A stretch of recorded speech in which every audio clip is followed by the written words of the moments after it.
Guys, so hopefully you saw my videos. This is 4 days of riding my single speed, trying out different wheel setups and basically different tire setups. And this is the Teravail again, but this is not the Honcho that I was riding yesterday. This is the Ehline or A-line, and it's the light and supple 2.5. So it's mounted to this WTB rim, which is the WTB I-35 rim, and I have the Rimpact tire inserts. So my theory is using the tire inserts with a light and supple tread design, or light and supple casing, to see if that makes it feel better than maybe a durable casing and then no insert. And so I'm just going to kind of compare the two.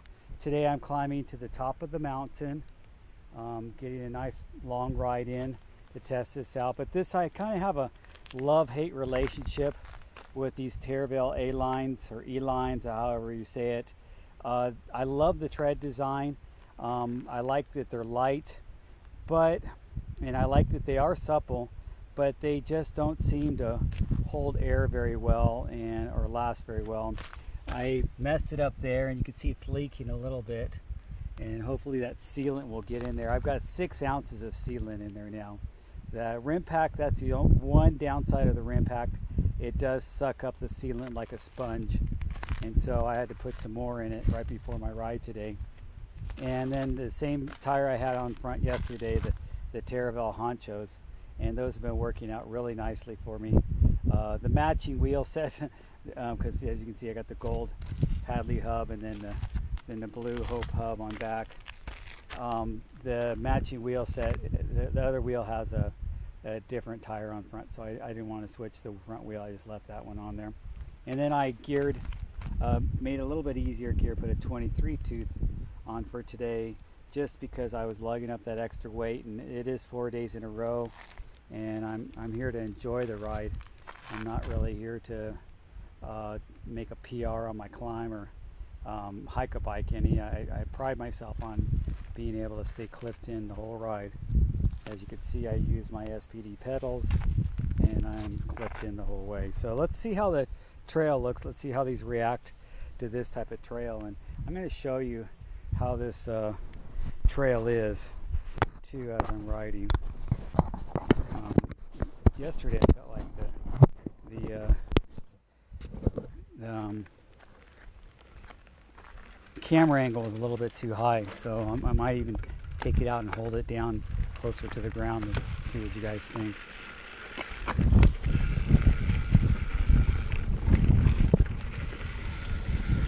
But it's a nice day. I have to say, the weather has been perfect. It's a little bit on the warm side, but I like it warm. I love the hot weather. I'm not looking forward to the winter. I do have, some long sleeve jerseys and some windbreakers and stuff I wear during the winter. I even have some longer shorts, but I don't really wear pants, so I don't know how it would be to ride with pants. I've only worn shorts.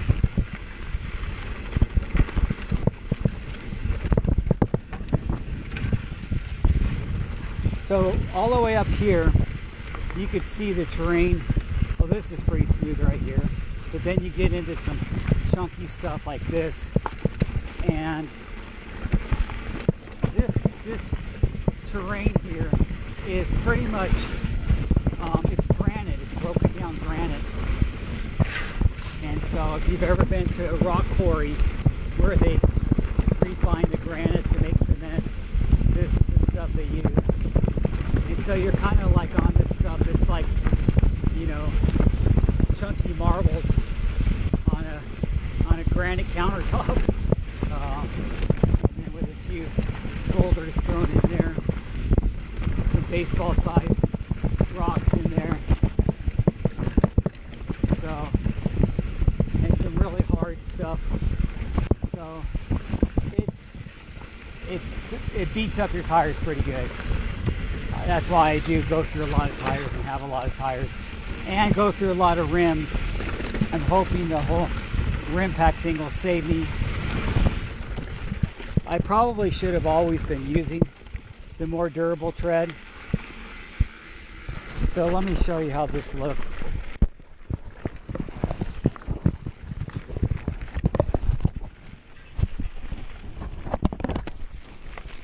See that? That's what you're riding over, that kind of stuff. And it's got some smooth areas too, but it's a mix.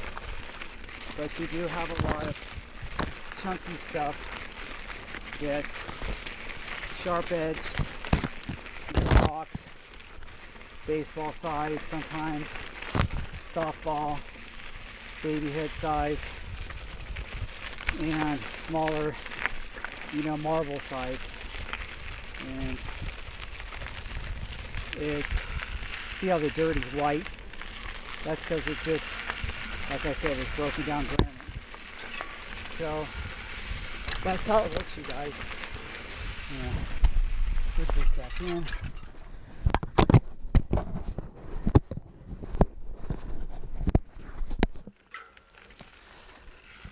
I don't do any editing, and I don't really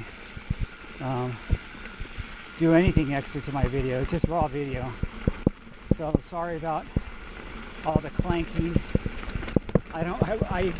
One time I ran this software, this movie maker software, to make the video more stable, and it worked, but it took a long time, and it didn't work that good.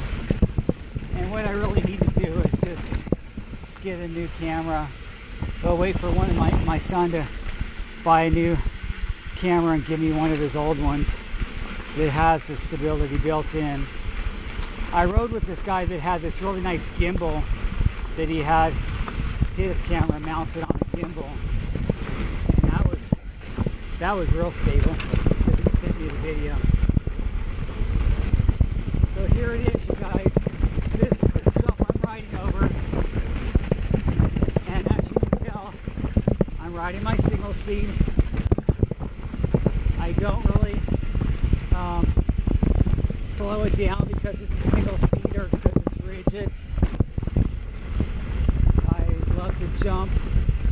I love to lean it over in the corners, and I think the Rimpacts really help with that.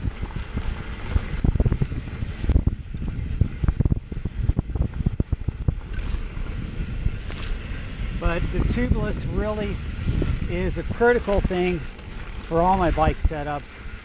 I did try the Tannis Armor ones that have the tubes.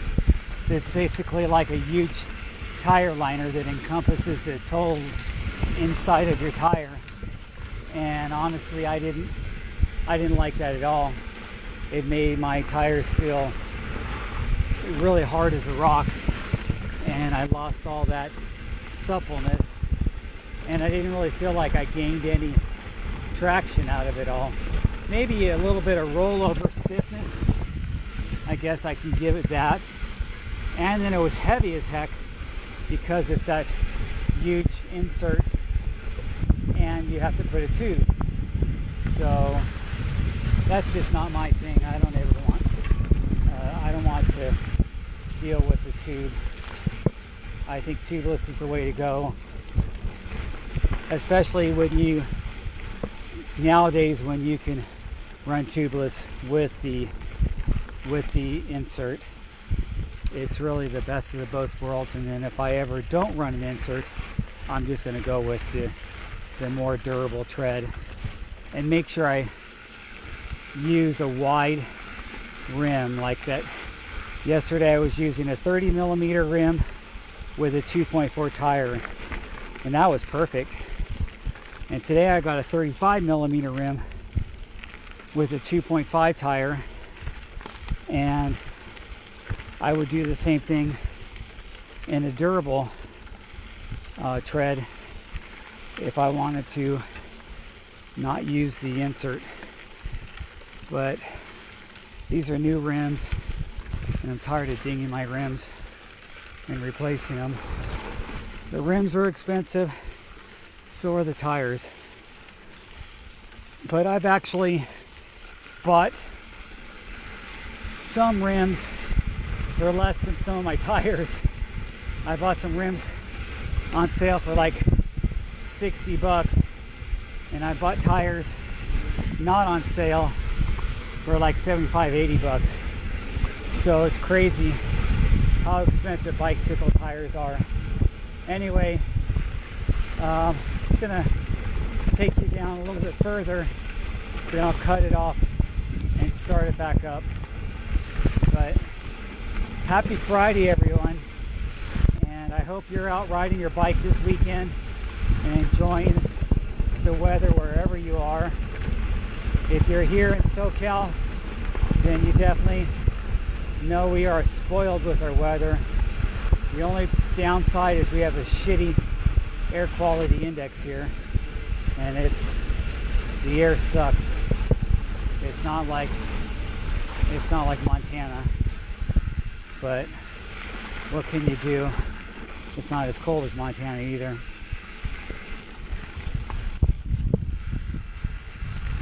And see, here's the smooth part right here. This is one of the reasons why I feel like riding my single speed is really nice, because it's like riding